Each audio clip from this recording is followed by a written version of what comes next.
Hello everyone, my name's Andrew. And I'm Scott. And welcome back to a belated episode of the Bevan and Wright podcast. Apologies, last week was very busy for me, and also we've both not been feeling very well. So I was a bit ill, so I couldn't do it. I was also quite ill, so in the sound a little bit ill. Yeah, I kind of still am. I'm very nasally. So, yes, we are well and truly on our way back underneath the podcast, and we have so much to talk about. We've got three games. We've got crazy transfer news. I can't even begin. I can't. And I've heard some rogue stuff. There is crazy stuff happening all over the place. And I owe you a $5 because Mark Gu played. And the headline of this, you owe me £5 because Mark Gu has played in the first game. Weirdly enough, he didn't even come on. Didn't even last a game. No, literally came on 60th minute. He was terrible, by the way. He didn't even get the ball, so they can't say something. He didn't. And then missed an open goal against whoever. Serviette. Yeah, that's it. Serviette team. Wow. Napkins. Do you see it? Yeah. How bad was that? Do you know what? It was bad. It really gave me Torres v Man United vibes. Oh, no. But like, it wasn't as bad as that because at least the keeper saved it. But like, but the keeper shouldn't have had a chance to save it. It was an open goal. It's like he just got in his head about it and just like he took a turn and just like rolled it really slowly to the goal. Yeah, so just leathering it in. What's really funny though is his two follow-up shots on that were actually quite good, but they just didn't go in. Yeah, because there was so many players already back. I didn't feel sorry for him at that point, I have to say. But no. Yes, you owe me £5, so I'll be collecting that. I have it shortly. I bought it. Wow, nice prepared. Always. I like it. Pay your bets, man. Yeah, always pay your bets. Can't wait for my £5. That's going to go straight on like a coffee or something. It's crispy, brand new as well. The $5. Oh, stop it! Don't tease me. Treat you, mate. Absolutely treat. Always does treat me, this guy. But no, a lot to talk about. We are. Let's go over the matches. So we're 3 games up in the league so far, or 2 games up in the league, 1 game up in the Europa, 1 in the Serviette. Napkins FC. City game. Now I don't actually think we played badly. I was going to say the same. After the City game, I felt a little warm glow because I actually think we played alright. Yeah. Apart from the goals, apart from the finishing, our finishing was woeful, and Sanchez, I believe, should have saved the second goal. Like, he's like patted it into the corner. I think he probably should have saved the first. He probably could have saved the first one, but definitely the second one, where he's basically patted it into the corner, and I was like absolutely fuming about it. But our general play was good. Back four, good. Midfield, good. Attack, good. Yeah. Jackson, fine. Jackson did his thing. Bad. Don't like him. Awful. He wasn't bad. No, he is bad. He wasn't bad. He is bad. He needs to go. I don't like him. He's bad. His touch is that terrible. That is crazy. No. I'm done with him. I'm done with him. That is crazy. My guy is a Sunday League player. I'm done with him.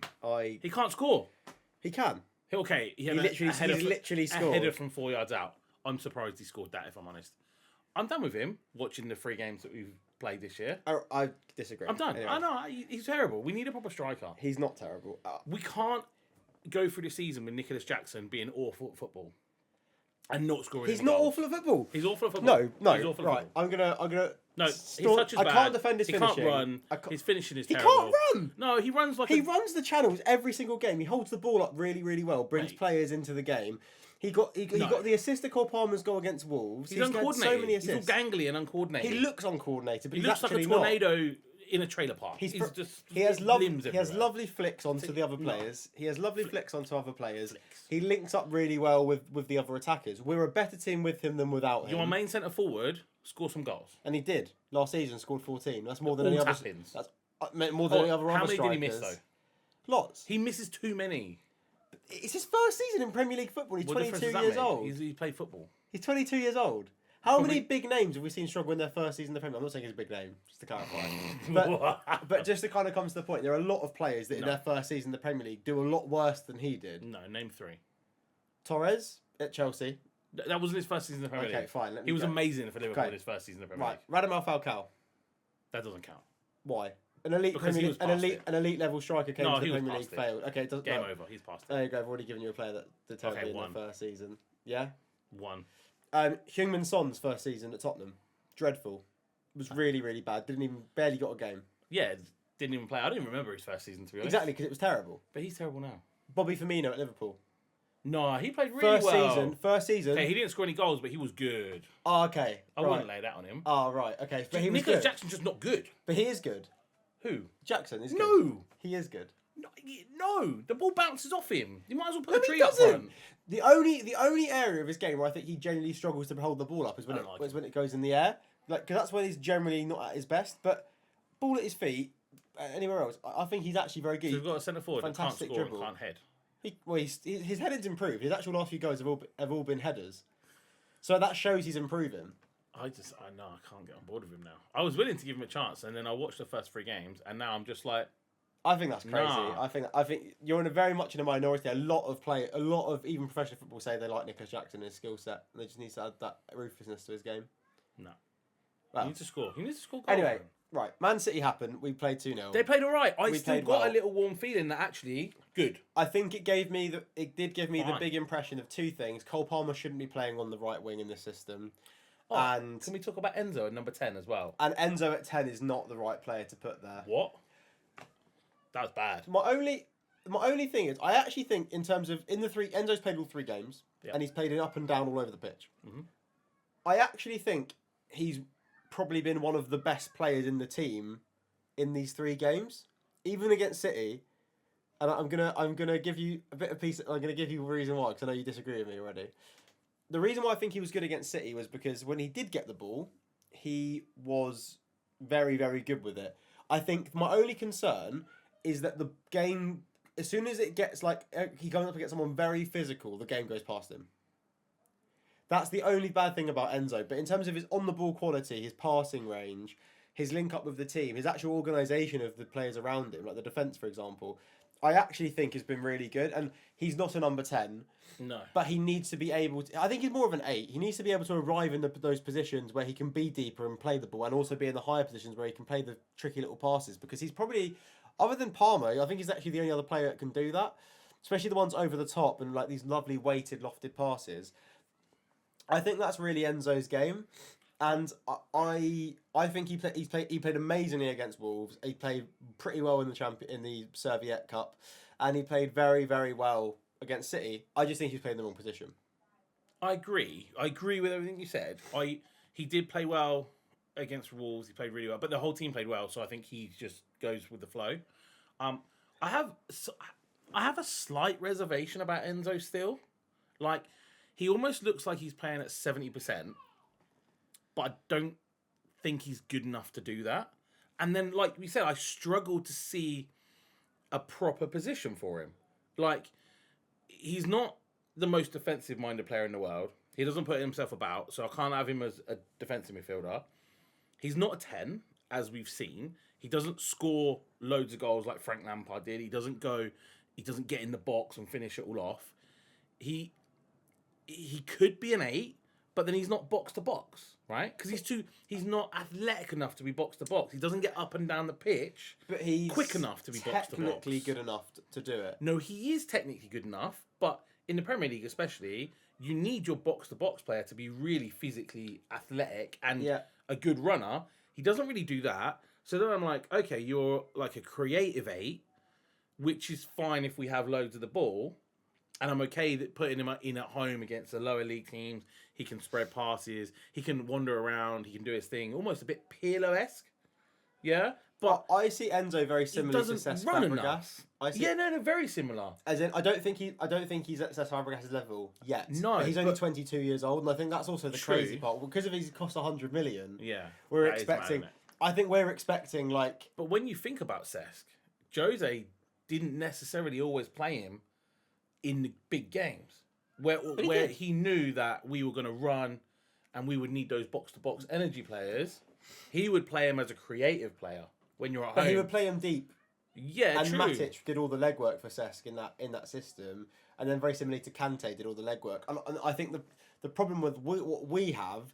I think he runs a bit more than Cesc. He halfway in between. He does. I think he's got a better work rate. He doesn't stop all game. That's the one thing you've got to give him credit for. Yeah, no, true. Even if he doesn't necessarily pull off the right part. I think sometimes he gets caught up in his own world and doesn't actually get the tackles in. Like, I think he half-asses it. I genuinely think this is why I struggle with him. Because he's like... I almost feel like he's 70% good at everything. Do you know what I mean? Like, so he hasn't got one real passing, quality. I think his passing is one real quality. It's good though. His passing is But good. look at those 3 games as a whole, and it showed his range of passing. Like in terms of but I think I didn't sit there going, "Oh, this guy is Pirlo." Yeah, but this guy is Kevin De Bruyne. Yeah, but what the frustrating thing is, I was like, if his passes ended in an assist, you would be saying that. yeah, but because Nicholas Jackson's up front, they don't. But in the way this system plays is the wingers are quite direct. They're very like much like on the line to cut in or to come across. Yeah. So that ultimately means that for Enzo, I think his actual best position is to be a little bit freer, as in he's the best position to let him do what he wants. Yeah. Because then it gives him the license to drop deep and be able to play. You the almost longer have passes. to have him in between Caicedo and Palmer. Or Lavia, who by the way, Lavia was excellent against Man City. He was man of the match for me for Chelsea. He was brilliant. Yeah, he was. But then, do you just not play Enzo? Well, he's got a slight injury again, Lavia. Shock. It's not bad, but they're not risking him over the next couple of games because of making sure that he stays fit for the latter half of the bigger games. So, look, anyway, it's an interesting debate. I think when I pick my best Chelsea team, it could very easily not have Enzo in it, but it could very easily have him in it. I think that's. I just want him to do a little bit more. That's all I think. And I think that's going to come. I think this season, especially once the players really get adapted, he's now captain. Yeah, I know. Well, Reece James is captain. Well, Reece James is the captain, but realistically, Reece James's minutes are going to be very much less than what they were. Even if he's fully fit, he's not going to play as much because they're trying to manage his workload. Yeah. Very similar to how we're doing with Wes Fofana, very similar to how we're doing with Pedro Neto, because obviously they've all come back from long injuries. And actually, the one thing I really like about Enzo Maresca, because under Pochettino that didn't happen. If they had a long injury, they'd be back in the squad playing every day. Yeah. Whereas under Maresca, he's actually managing the players' He's minutes. looking after players, which is good because it hopefully will lead to less injuries. Well, we've only technically had 2, and they've both been Reece James, who's the most injury-prone player in world football. Reece James' hamstrings. And Lavia, who's obviously only just come back from a season of being injured. So that kind of makes sense why you'd get a small flare-up. Yeah. And nothing long-term. But, yeah, I think it's interesting. I do think that midfield... My only worry from these 3 games has been the midfield. In all the goals we've conceded, it's not been because we've...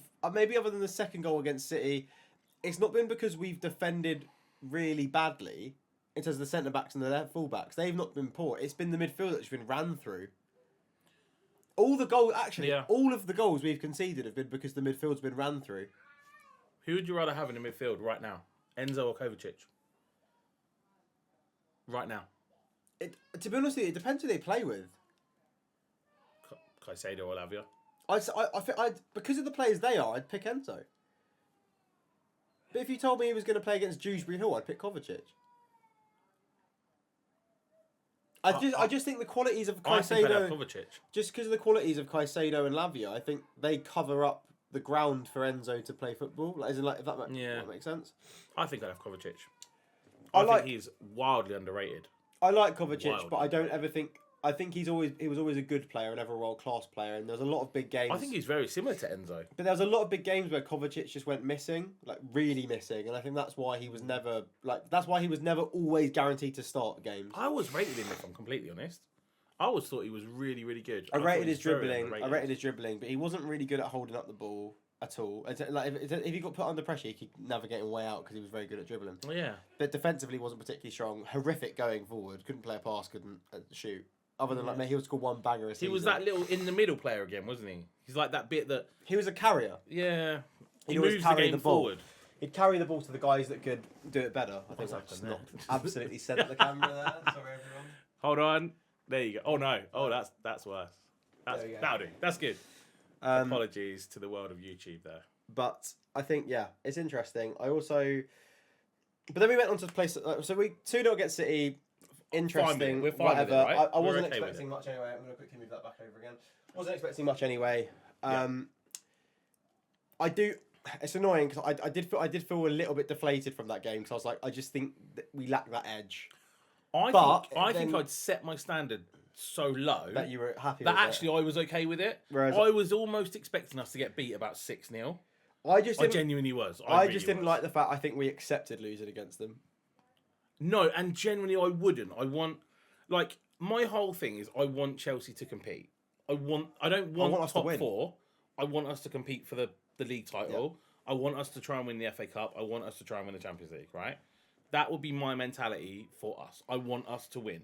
However, I have set my bar now a lot lower for what I was expecting this season after the terrible start of last season and maybe the last couple of years.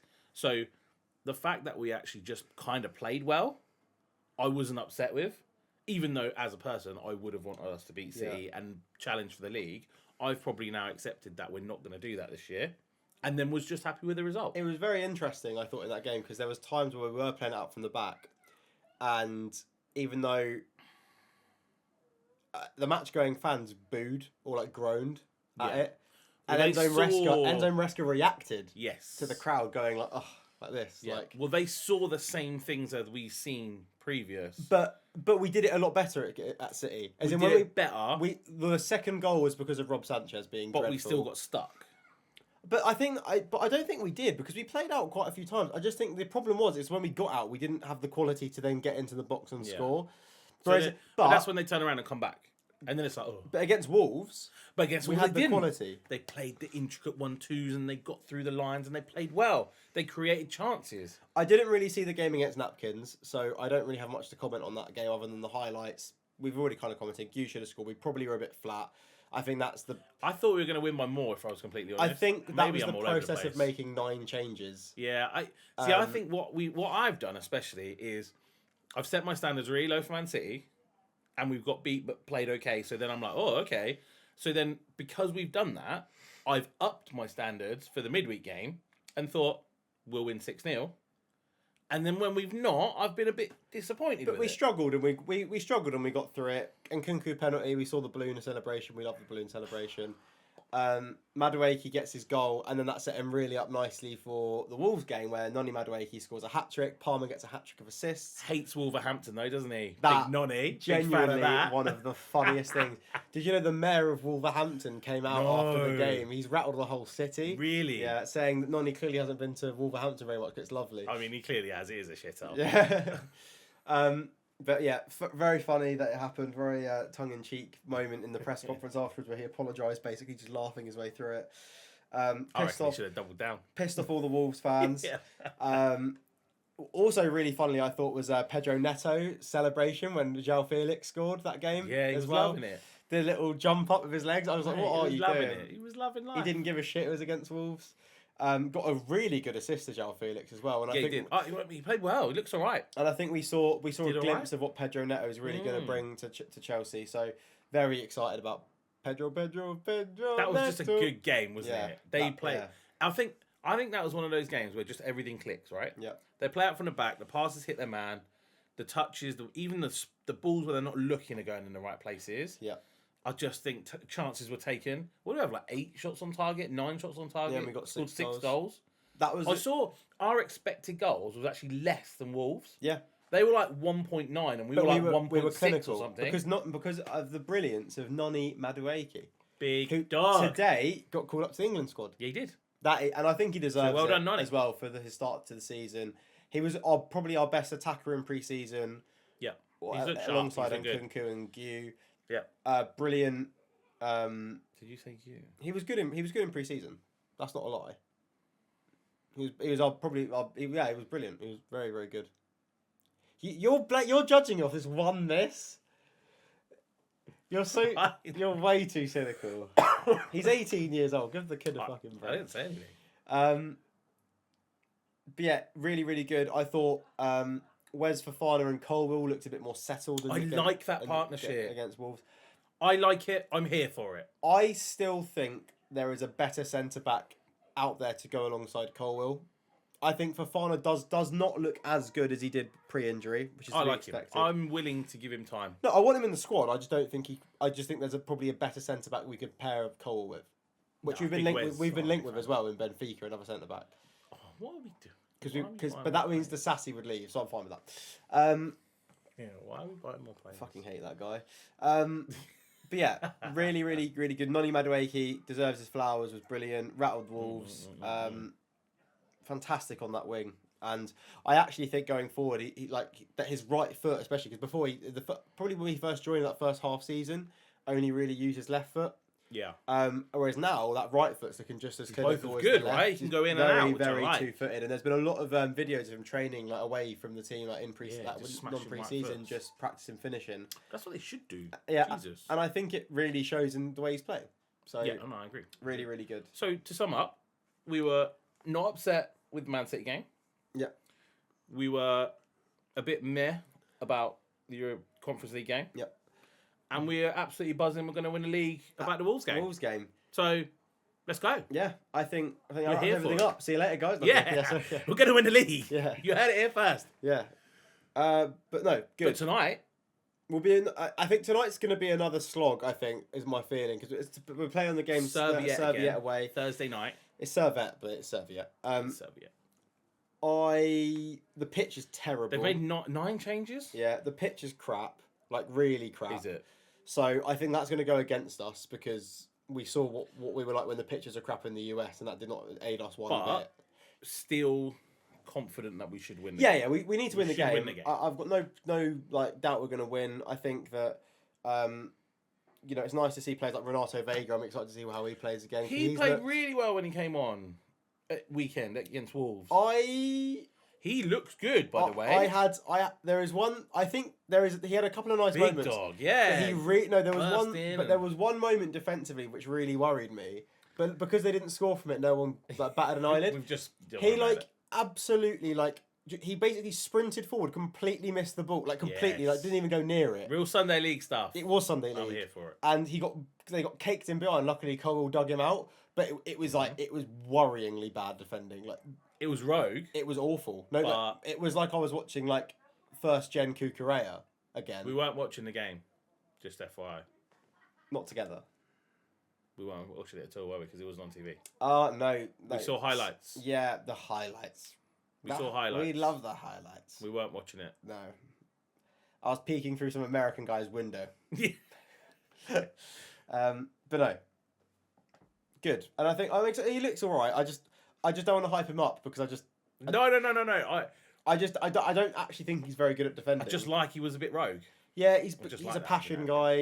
Every now and again, I quite like. He could be quite a big fan favourite. I think if he plays well. Yeah, quite like it. He just looked like he was big and he's going to smash people. And I'm here for that. Sorry about that. The camera It died. It died. I forgot to charge it to a full amount, so it's my fault. We're back. So we were talking about the 3 matches. We just finished on Renato Vega. We've just watched the first half of Chelsea versus Serviette. It's 1-1. It's been pretty dire, to be honest with you. The defending has been absolutely dreadful. The pitch is dreadful. I've been saying the pitch is terrible. And it looks terrible. And it probably, because it is terrible. We've got a goal from Nkunku. So, on a penalty. Nice little win. It was a penalty as well. Good pen win from Mudryk as well. So, I hate that. Don't say that. It was a good. He didn't win a penalty. He got fouled. Mate, he basically fouled. Yes. I don't like it when people say... Good runs. Okay, sorry. Yeah, he won a penalty. Let me clarify. He got fouled. He won nothing. He won the penalty. Anyway, so we're going to get on to transfer news. Oh, wow. This is going to be the roguest part of the podcast. There's just so much to talk about. Where do we start? Let's go with who's gone. Yep. Kepa's gone. Kepa's on loan to Bournemouth. Lukaku's gone. We're so happy about that. Is gone. What a win. Get out. I thought it was a loan, but it's a permanent deal. It's a permanent deal, which I'm very happy with. Tino Andrin's gone, so another academy player that's out the door. Maatsen. Maatsen obviously gone. Well, we knew about that one already. Obviously, we signed João Felix. Gallagher's officially gone. I forgot about that. And now we're in a bit of a weird limbo state in terms of outgoings. How many more do you reckon are going to go? Well, to get out, we've got... Well, I think Chukwuemeka goes. Okay. Sterling, Chilwell, Chalobah. Oh, Big Trev. Bergstrom. There's a lot of names. There's a lot of names we need to get rid of. So, and I don't think we will. The deadline day is tomorrow, and I don't think we're going to get through it tomorrow. It's tight, isn't it? Very, very tight. But with Raheem Sterling, he is probably the likeliest of that group to go. However, we will be bringing in, if we do sell Raheem Sterling to a certain Manchester United, a different kind of player will be coming in. Jadon Sancho. I'm not here for this, people. I just want to make my stance firmly clear. getting rid of one terrible player and bringing in another terrible player, I'm not into it. I'm not into it. I'm gonna be a bit more optimistic than you on this one. I don't agree with the transfer, by the way, just to clarify it. He's not gonna play. Where's he gonna play? But there is an argument for it. Mudryk is inconsistent as anything. Neto's injury record's really bad. So that's probably quite likely that he gets injured at some point during the season, is out at least for a few games. Then that leaves you with Madueke as the other out and out winger. So it's 3 wingers. Right? João Felix isn't a winger and Kunku isn't a winger. We saw that against Man City. So there is a space for a winger, which would have been Sterling. I thought to be fair, if we'd have kept Sterling, I wouldn't have thought anything different because we'd have gone into the season with 4 wingers. So we're going into the season with 4 wingers, what Chelsea I think ideally want to do with Sancho, right? If we get Borussia Dortmund Jadon Sancho / early England day Jadon Sancho, pretty good wing on our hands. I don't think we will. I think a very good wing on our hands. I think he's had too much scar tissue. He's played a lot with Enzo Maresca. Enzo Maresca knows him very well. So down to make this, he's obviously got a really good connection with Lavia, Cole Palmer. He was there at the City at the same time as them. So there is connections in the squad already. Jadon Sancho's growing up a Chelsea fan. So that doesn't make him good at football, though, does it? So and let's be really realistic here. Yeah, he was pretty crap for Man United, but then again, Ten Hag wasn't exactly. Well, Ten Hag was good in some areas for him. He gave him that to when we had that really bad mental health break, and he took him time off. But then he exiled him for absolutely no reason, according to reports and stuff like that. Just didn't like him. And then he said that they were all square, they'd all been sorted, and then he doesn't even get picked in the first game of the season. So there's got to be something to that, though. You don't just exile players because you don't like them. No, they must be doing something wrong. At Dortmund, he didn't have any of these problems. So it just begs to show we get the better deal out of that. We get 300k player off the books. I agree, it's a better deal for us. We also get a player with potential to get better. I think is also he's a very experienced footballer by now. He's played a lot of games, so there's a lot to like. But it's just not very. But it just doesn't make a lot of sense. I think, especially when you look at the young wingers, the exciting wingers that we've brought in, that aren't not at the club yet. I just don't see why we need him. I'm very uninspired by it. Same. Very uninspired. But doesn't do anything for me. In an ideal world, if he goes and smashes it, does really, really well, then fair enough. We'll take our hats off and to Chelsea, and him and Neto become world class, whatever. I just don't think he'll play. There's 60 odd games a season if we go all the way in the Conference League and the Cups. So he will definitely play. He'll play every now and again. But I don't think it'll be in the role he probably would want. But he wants to come to Chelsea. That's a guarantee. The only other couple of interests, so we'll get off the slightly lesser one, Ivan Toney. I like Ivan Toney. I'm here for it. I've said that all along. I like Ivan Toney. However, I do think our Ivan Toney interest is not genuine. I don't think it is. I think it's to put pressure on a certain Victor Osimhen. I agree. I think they're going to go, look, we're going to sign Ivan Toney. Don't worry about it. Miss out on your big move to the Premier League. And then he'll go, okay, I'll sign for X wages that you want me to. I'm not confident Osimhen gets over the line. I'm really, really not. I think it will. I think too much has dragged on. We're getting onto deadline day. All I see happening tomorrow is, and Jadon there's talks about... Sancho's arrived. There's talks about Al Ali wanting Osimhen. They're willing to pay him $600,000 a week and ridiculous money. They're willing to do everything. But that'll test him though, wouldn't it? But what I think is very interesting Where is do your if priorities he wanted lie? to go to Saudi. No, but if he wanted to go to Saudi, he'd be there already. They've agreed a fee with Napoli. They've agreed the contract. The terms are technically all there. However, there clearly is something on Osimhen's behalf for who wants to come to Chelsea. Now, the deal that I think Chelsea want to make is that it's a loan initially with an obligation to buy at the end, meaning that he keeps his big Napoli wage and then waits for us to hopefully get into the Champions League. And then that money from the Champions League then basically covers the gap for Osimhen to join in the summer. That's what I think the deal will probably look like. I think it gets done. I don't. I think we sign John Duran tomorrow. No. Deadline day predictions. We sign John Duran. Stop ruining my Friday. John Duran's a very good striker, by the way. Yeah, but like he's young, obviously, because that's the model that we seem to go for. but But again, it's not exciting though. But I want a big name. Sancho, Osimhen, like they're players. These are players that are like well-seasoned footballers with still room to grow, which I think is actually pretty exciting because we're actually targeting players I didn't think we were going to target beforehand. But the whole Osimhen deal is messy. I want him to come as well. Don't get me wrong. I think he is for sure. When I think of a Chelsea striker that's done well, I just think fits the bill. He's aggressive, powerful in the air, tall, strong, physical. Can finish. Fantastic finisher. Has lots of shots per game as well. So like naturally he's going to score more if you shoot more. Yep. Agreed. Like we have a lot of crosses into the box that we don't finish, and I think he is the finisher for that because he'll be in the position to score them. I see him linking up really well with players like Nkunku and. Mate, you're selling a dream now. I'm gonna be even more disappointed if he doesn't come. I just don't think he'll accept the wage cut he'll have to take to join us. But that's why I deal online. But what Chelsea need to do is make sure the signing on bonus is big, and just keep him at low wages, and then hope that he does well enough and he gets performance. But if he scores like 50 goals or something ridiculous like that, he gets like 10 million. Imagine 50 goals to win the league. Woo! Osimhen puts us, in my opinion, into a shout of a title race. Yeah, I'm not going to I'd still question our goalkeeper. Into a shout. I don't think we're going to win it, but no offense. Do you know if we what? go and sign Victor Osimhen, he is one of the best strikers in the world. We have to be part of the conversation. But do you know what? Come March, I'd want to be there. Yeah. 3-4 points behind. Because maybe. then I don't think. Because then I genuinely don't believe. I do think the centre backs are still a bit 50-50. I'm okay with it. I think Colwell. Colwell's good. Colwell's the one I put my hat on. I think Fofana's all right as well. But I think that we've been linked with more centre backs. I understand why. Trevor Chalobah should be in the squad.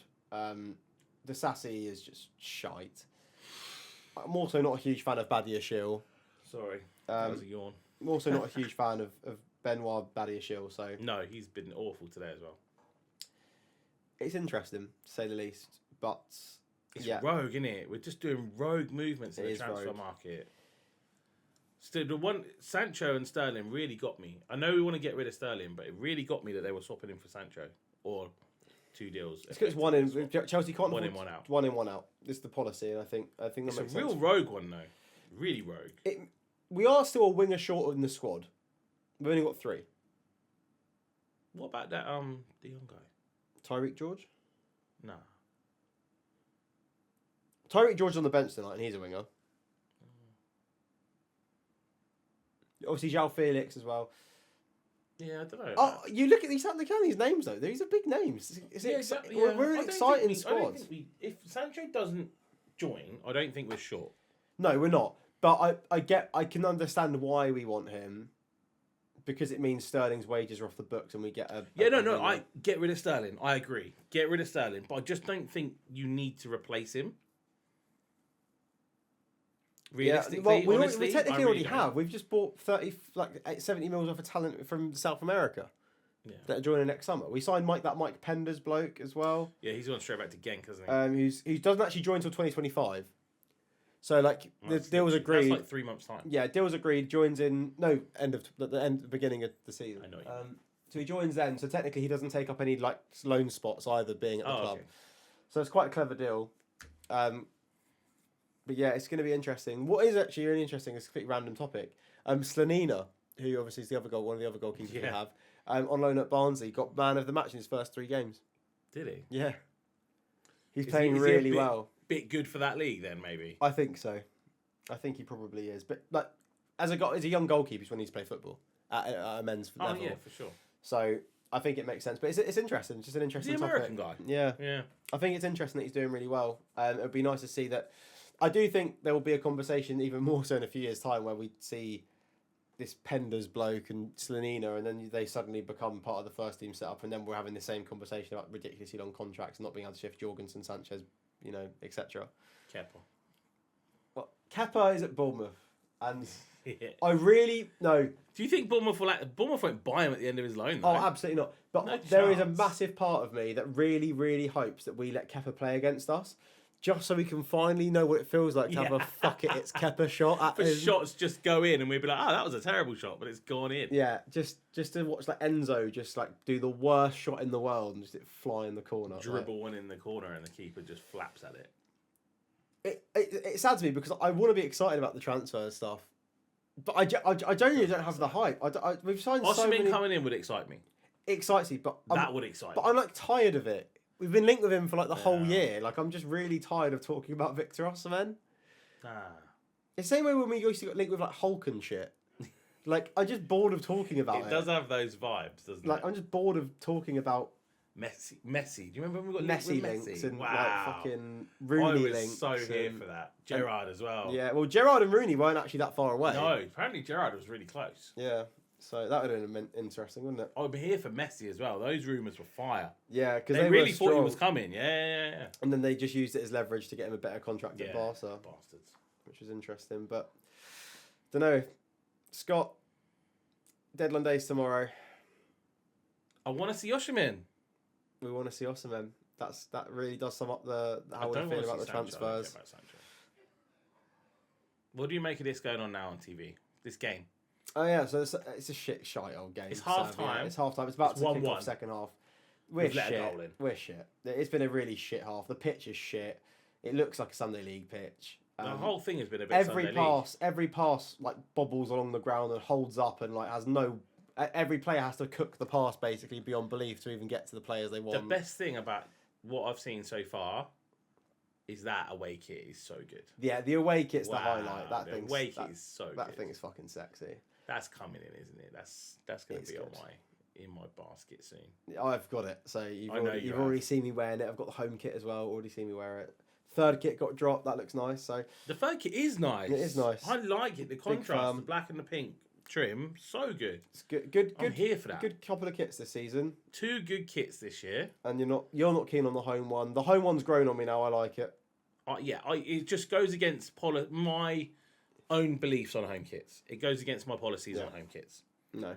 Home kits need to be as old school as possible. I don't mind a bit of trim. Collar's fine, bit of trim's fine. Bit of gold, bit of black, bit of white, whatever, cool. Bit of red, I'm here for it. But it's too much. Well, it's too much. A bit of an interesting one. Apparently, the kit next season, because like all the designs get like done like a couple of years in advance. They always do because they're always prepared for it. It's just going to be the lion. Oh, so they're ruining the badge again? No, it'll be the old lion. Just the standalone lion standing up holding a thing. Like 70s lion. Yeah. Apparently, the home kit's going to have that on. Like this third kit. Yes. Okay. I actually quite like that. Yeah, that's cool. So what I quite like is all the sort of streetwear stuff that Chelsea do. Yeah. It has just the lion on it. That is one thing. And I really... we almost conceded again. Jorgensen, good save. And I'm actually here for it. I've got a few golf shirts that I wear that have just got like the lion on and then obviously the Nike badge on the other side. And I think that's classy. Yeah. I really like that. That's the one thing Nike have got right. There's some training kits. Training kits are good. And the streetwear. Streetwear stuff is cool. One of the biggest... So I'm a big Nike fan anyway. Really good save, that, Jorgensen. That was a good save. So I'm a big Nike fan anyway. Just from when I was a kid, all the best athletes, all the best sportsmen, like Tiger Woods, Nike guy, Michael Jordan, Federer, all the footballers. So we had the big Nike campaigns, or in the cages you had like Henry and Davids and Ronaldo and Ronaldinho. So I've grown up at Michael Johnson as well in Atlanta, running the world records with his gold Nikes. Stop it. So all my childhood, all the best athletes and footballers have always worn Nike stuff. Yeah. So that's just been imprinted in my brain. So I'm a big Nike fan. When Chelsea signed that Nike deal, I was over the moon because I knew we were going to have some unbelievable stuff dropping in our shop, and I've bought nearly all of it. My only thing I don't like about Nike is over actually for the last 2-3 seasons I've really liked the kits. But the first few kits we got from Nike were shit. No, I liked them more though because they were just plain. But some of them are really bad. Like just I didn't mind them. My favourite home kit we've had under this ownership was probably either last season's or the like Stamford Bridge one. That was like 2020, like Lampard season. The Stamford Bridge one was a mess, cool. but I really liked it because of what it symbolised. It looked cool. There were bits of Stamford Bridge in the shirt, and I really, really liked that. However, the one... Was it the one we won a Champions League in? or the one the year after, with like the white collar that had the blue line in sort of light blue. Do you remember? The light blue. It had like light blue line in Oh it. no, that was the Was that season we finished after? 10th. Oh, okay, that one. Well, Or that whatever was, terrible that was a good season kit. that was. Yeah, that was. I a didn't good like kit. that kit actually. I actually really like Not that a fan one. of that kit. No, the home kit for Big fan of plain though, just plain blue. the home kit for Champions League was the blue and yellow one. No, that was the season after. Yeah. What was on before that? It was the. Anyway, that where we had the away kit, the white and blue away kit. You remember It that? was The the white black. with It the was light the. blue It was the stripes. black collar. The one season on the Champions League, the black collar. Oh yeah, it with was the black yeah, trims around yeah, the the arm. one after that. I Yeah. thought was really really good. Yeah. There's been some good kits. There's also been some really shit ones from Nike. I like the plain night kits. I like the Adidas kits more. I think the Adidas Do kits you? have Oh, more. I like the night kits. Like the first season they come in when it was just plain blue, Yokohama tires, nothing on it. Yeah. Wow. I tell you what. That's what a Chelsea shit could. It should look like that. If we do lose Nike, I tell you who I do want the shirt sponsored to be. Stop it, Kappa. Nah, Puma. Nah, Kappa. Kappas are cool. Get us the little Kappa. Wow. But Puma's Yeah. kits, like Man City's kits. The one thing I do love about Man City is their kits always so good. Yeah. Their kits are always really, really good. I take Puma. For a Kappa. I'm shirt here for a sponsor. bit of Kappa. There's a few like Italian Stop teams that it. have got it. It looks classy as anything. They look cool. But I think it works because they're retro Italy. 90s Kappas. I think it's because it works because they're Italy. I'm here for a bit of Kappa. But Scott, I think that wraps up the podcast very well. Yeah, a bit of kit talk at the end. I'm definitely in. In the next podcast, we'll hopefully be talking about how Chelsea have battered Leicester on the weekend. Yep. I haven't really got too much to comment on the game other than it's back to Leicester it's for still Enzo bad, Maresca. everyone. I feel like we should do a top 5 kits next week. Let's do it. I'm here for kits. We're going to bring up some kits. We'll do a little list. and Mudryk visuals. is still bad, everyone. Yeah, Mudryk just plays over the bar. Kicking the ball in the But yes, stands. thank you ever so much for watching, everyone. Please like you it, next please week. comment. Let us know your thoughts on all the Chelsea business that happened since this episode comes out. And we hope you all have a lovely evening, day, Night. morning. Whenever you watch it. Wherever you are, whoever you are. You're not alone. Midday at work. Watch it whenever. Dossing. I'll be doing that. No, I'm kidding. But thank you very much, everyone. Have a Bye. lovely one.